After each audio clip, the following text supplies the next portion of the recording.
సర్దార్ సర్వాయి పాపన్న 374వ జయంతి సందర్భంగా ఈరోజు తెలంగాణ రాష్ట్రంలో ఉన్నటువంటి బడుగు బలహీన వర్గాలందరూ ఆలోచింపజేసే దినం.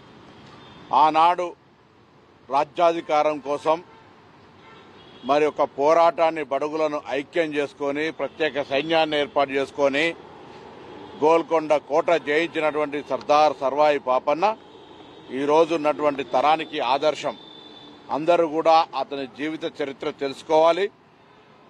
బడుగు బలహీన వర్గాల ఐక్యతకు సంబంధించి కావచ్చు, లేదా ప్రజాస్వామ్యంలో ఆనాడు సైన్యంతో పోరాటం చేయాల్సిన పరిస్థితి ఈరోజు ప్రజాస్వామిక పద్ధతిలో కలము, జ్ఞానము, విజ్ఞానము సంపాదించుకొని ఓటు ద్వారా ప్రజాస్వామిక పద్ధతులల్లా ముందుకు సాగాలని ఆకాంక్షిస్తూ వారి ఉద్యమ స్ఫూర్తి అందరికీ ఒక మార్గదర్శకత్వం కావాలని, వారందరికీ ఒక ఆరాధ్యంగా వారు పోరాడిన విధానం మనందరం కూడా ఈరోజు మార్గదర్శకత్వం తీసుకోవాలని ఆకాంక్షిస్తూ మరొకసారి మా అందరికీ మార్గదర్శి అయినటువంటి సర్దార్ సర్వాయి పాపన్న గారి జయంతి వేడుకలు గాంధీ భవన్లో నాగరాజు గారి ఆధ్వర్యంలో జరిగినాయి. తెలంగాణ వ్యాప్తంగా అధికారికంగా జరుగుతూ ఉన్నాయి.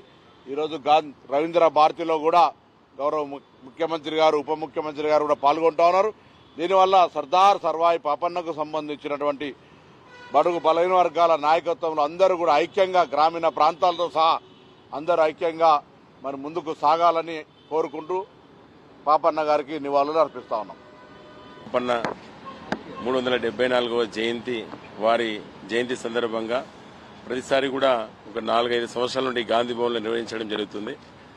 వారి యొక్క స్ఫూర్తిని, బహుజనుల యొక్క స్ఫూర్తిని ఏకం చేయడానికి ఆ రోజు బీద బలహీన వర్గాలు ఉన్నటువంటి అనేక మందిని కూడా, కుమ్మరి, మంగలి, శాఖలు, అనేక కులాలను కూడా ఏకం చేసి ఆ రోజు యొక్క పాలకుల యొక్క పెత్తందారి వ్యవస్థను వ్యతిరేకిస్తూ ఆ రోజు ప్రజల్ని పీడిస్తున్నటువంటి అనేక రకాలుగా ఇబ్బందులను కూడా చూసి ఖచ్చితంగా మనం కూడా ఈ యొక్క ఏదైతే మా మీద ఇబ్బందులు చేసి మా మీద దాడులు చేస్తూ ప్రజల్ని కూడా హింసిస్తున్నటువంటి వ్యక్తులపైన ఒక సైన్యాన్ని తయారు పోరాటం చేసి తెలంగాణ ప్రాంతంలో 18 కోటలను కూడా జయించినటువంటి చరిత్ర పాపన్నది.